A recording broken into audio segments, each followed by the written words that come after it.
problem with learning it yourself, man, it's funny. I was having a conversation with someone. He's like, there's not anything a therapist would tell me that I haven't already thought of myself, which in its core is incorrect because you alone as a human have a particular set of perspectives that you hold and biases that you hold about yourself. You cannot afford to look at yourself in a way that challenges the narrative that you're maybe failing in an area or maybe you're not doing so well in an area because that's scary. Do you feel like if someone actually was, because I'm thinking about this through my perspective, and it was taking that accountability to realize that I wasn't good at a certain thing.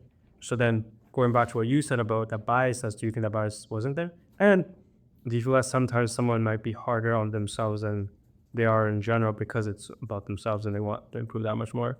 So what would you say for that? The ultimate thing is, man, a therapist approaches you primarily with care. So it's always client centered care. So you are the center point of the discussion always. As my client, for example, you would be the center point, and I would look at you with a place of absolute caring.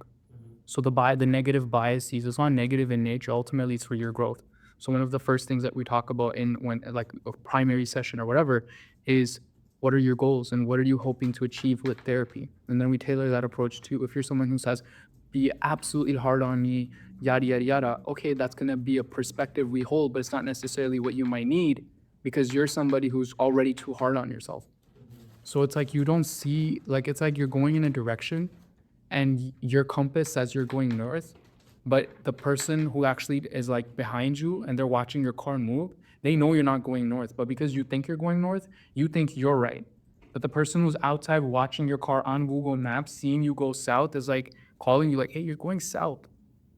So it's like, do you understand what I'm trying to say? It's like your perspective is this. Do you feel like it almost like that tunnel vision, like you're not really understanding You because you're incapable of doing so. For example, people with trauma. A lot of people would be like, oh, just get through it. Just your brain literally shuts itself, portions of it's down. Memories get shut down, memories get forgotten for the sole reason of survival. Ultimately, it's survival. So your ability to hold a particular perspective is rooted in your ability to survive. So you need someone else to come in for if you go to therapy, to someone else to come in and be like, well, with love and care, this is another avenue that you might not be seeing. This is another avenue you might not be seeing. And it's funny, forget therapy.